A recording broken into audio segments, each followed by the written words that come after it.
Bismillahirrahmanirrahim. Assalamu alaikum students. Today our topic is genetic transformation of plants part 2. What is genetic transformation?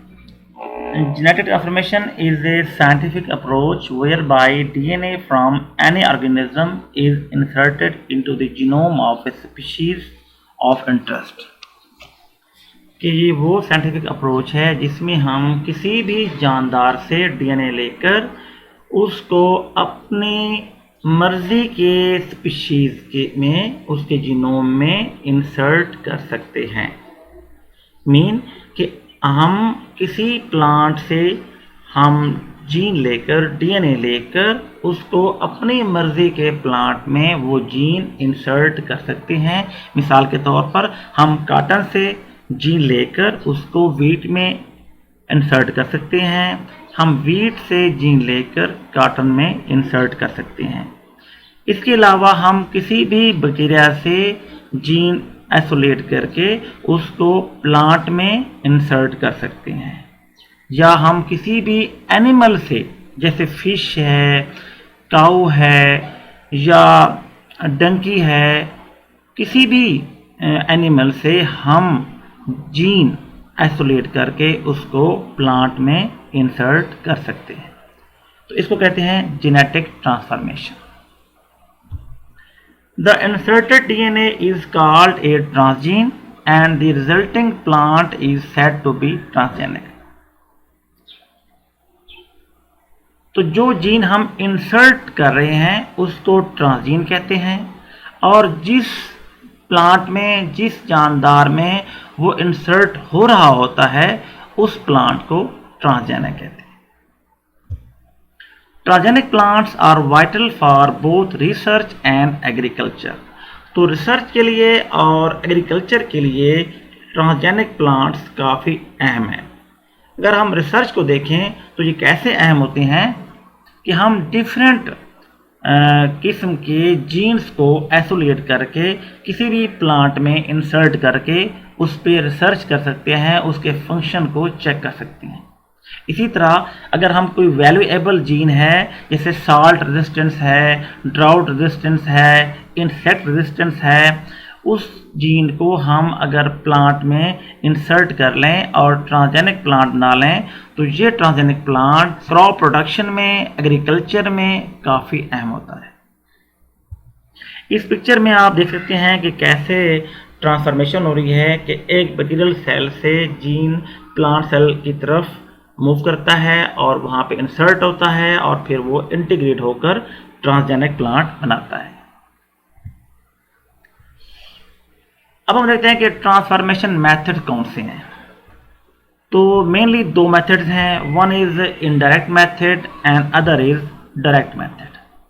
तो हम previous lecture में part 1 में indirect method जो कि through agrobacterium होता है उसको हम डिस्कस कर चुके हैं। इस लेक्चर में हम डायरेक्ट मेथड को डिस्कस करते हैं। डायरेक्ट और vectorless DNA transfer. The term direct or vectorless transfer of DNA is used when the foreign DNA is directly introduced into the plant genome. तो इस मेथड में फॉरेन जीन जो है वो डायरेक्टली प्लांट जीनोम में introduce होता है, उसको किसी वेक्टर की, किसी बैक्टीरिया की ज़रूरत नहीं होती। This is in contrast to the agrobacterium or vector mediated DNA transfer which may be regarded as indirect method। तो ये जो एग्रोबैक्टीरियम मेथड था उसके बिल्कुल उलट है, क्योंकि एग्रोबैक्टीरियम जो है वो एज ए वेक्टर काम कर रहा होता है। वो डीएनए उसके अंदर हम इंसर्ट करते हैं, फिर वो एज ए वेक्टर काम करता है और वो डीएनए को प्लांट में ट्रांसफॉर्म करता है। इस मेथड में हम डायरेक्टली डीएनए को प्लांट जीनोम में इंट्रोड्यूस कर सकते हैं। Majority of the direct DNA transfer methods are simple and effective and in fact several transgenic plants have been developed by this approach. Types of direct DNA transfer. There are three types of direct DNA transfer. One is physical gene transfer method, other is chemical gene transfer method, and third one is DNA imbibition by cells, tissues, organs. तो ये तीन methods हैं, लेकिन इस lecture में हम सिर्फ physical gene transfer methods को डिस्कस करते हैं. Physical gene transfer methods, there are many methods in physical gene transfer methods, like particle bombardment, electroporation, microinjection वगैरह वगैरह. तो इस लेक्चर में हम पार्टिकल बम्बार्डमेंट को डिस्कस करेंगे. Particle bombardment, ballistics.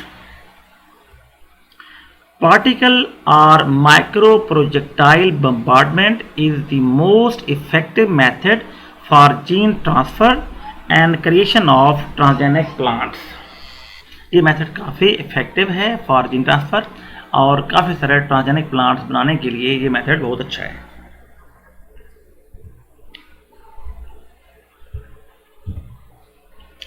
This method is versatile due to fact that it can be successfully used for DNA transfer in mammalian cells and microorganisms. ये method जो है versatile है क्योंकि इस मेथड से हम mammalian cells में और माइक्रोज में भी DNA ट्रांसफ़र कर सकते हैं. The microprojectile bombardment method was initially named as ballistics by its inventor Sanford in 1988. Sanford जो कि इस मेथड का इन्वेंटर है, उसने ये मेथड 1988 में इन्वेंट किया और शुरू में इसको नाम दिया ballistics.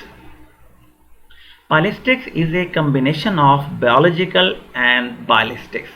ये दोनों एक कॉम्बिनेशन है जिसमें बियोलॉजी भी है और बायोलिस्टिक्स भी है.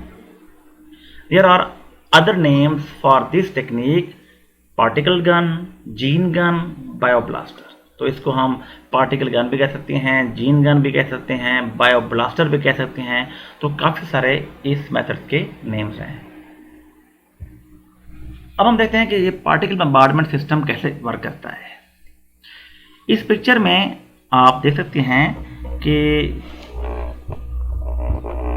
ये जो है ये एक जीन गन है और जीन गन में सबसे ऊपर जो है इस पोर्शन में रप्चर डिस्क होती है. फिर उसके नीचे जो है मैक्रो कैरियर्स होती हैं और उस ऊपर मैक्रो कैरियर्स होते हैं, नीचे उसके वेक्टर डीएनए कोटेड पार्टिकल होते हैं या इसको कहते हैं माइक्रो कैरियर्स. ऊपर मैक्रो और नीचे माइक्रो कैरियर्स होते हैं जिसमें हमारा जीन कोड किया होता है. फिर नीचे उसकी एक स्टॉपिंग प्लेट होती है जो कि इन मैक्रो को रोकती है और माइक्रो को नीचे आने देती है. और सबसे नीचे जो है हमारे प्लांट मटेरियल या प्लांट सेल्स या प्लांट कैलस होती है.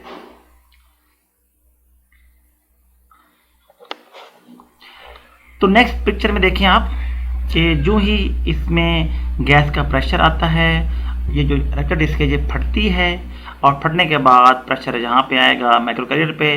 मैक्रो कैरियर और माइक्रो कैरियर जो हैं वो नीचे डाउन मूव करेंगे और यहाँ पे एक स्टॉपिंग प्लेट है, ये इस मैक्रो को रोकेगी और माइक्रो को नीचे आने देगी. जैसा कि इस प्लेट में देख रहे हैं कि ये रप्चर डिस्क फट चुकी है और जो मैक्रो कैरियर हैं यहाँ ऊपर रुक चुके हैं, इसको स्टॉपिंग प्लेट ने रोक दिया है. लेकिन जो माइक्रो कैरियर हैं जिस पे हमारा डीएनए लगा हुआ है वो नीचे मूव कर रहे हैं टुवर्ड्स हमारे प्लांट सेल की तरफ. और इस पिक्चर में आप देखें कि रप्चर डिस्क ने इस माइक्रो कैरियर को रोक रखा है, लेकिन जो पार्टिकल्स मूव हो रहे थे नीचे वो इन प्लांट मटेरियल के अंदर इंसर्ट हो चुके हैं. वो जो हमारा जीन था वो अब प्लांट सेल में एंटर हो चुका है. तो इस तरह ये पार्टिकल बम्बार्डमेंट वर्क करता है. अब हम देखते हैं कि इस मेथड्स के एडवांटेजेस क्या हैं. Gene transfer can be efficiently done in organized tissues. ये वो मेथड है जो कि ऑर्गेनाइज्ड टिश्यू में जैसे कि लीफ, रूट, शूट में भी एफिशिएंटली वर्क कर सकता है। It can be successfully used for DNA transfer in mammalian cells and microorganisms. ये mammalian cells में या माइक्रोज में भी DNA ट्रांसफर कर सकता है। Third one is different species of plants can be used to develop transgenic plants. कि काफ़ी सारे प्लांट स्पीशीज जो हैं उनको हम इस मेथड के ज़रिए ट्रांसजेनिक प्लांट्स डेवलप कर सकते हैं। अब हम देखते हैं कि इसकी लिमिटेशंस क्या हैं, इस पार्टिकल बम्बार्डमेंट के नुकसानात क्या हैं। The major complication is the production of high transgene copy number.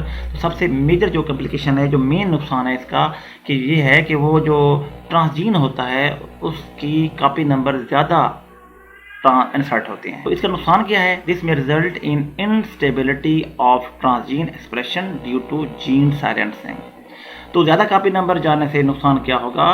क्योंकि जीन साइलेंसिंग हो जाएगी। अगर कापी नंबर ज़्यादा चले जाएँ किसी सेल के अंदर तो वहाँ पे वो जीन को साइलेंस कर देते हैं और वो इस तरह जो ट्रांसजीन है उसका जो एक्सप्रेशन है उसमें इनस्टेबिलिटी आएगी, वो स्टेबल नहीं हो पाएगा।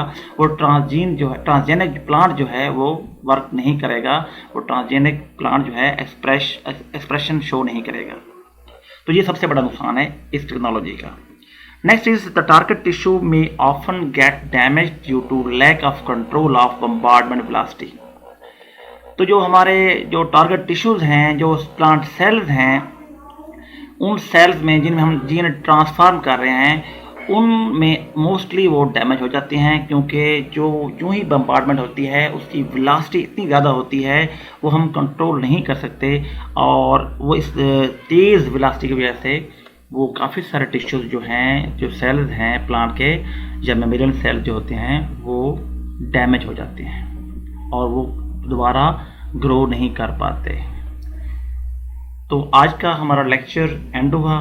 If you have any questions, any confusion, please ask in comments.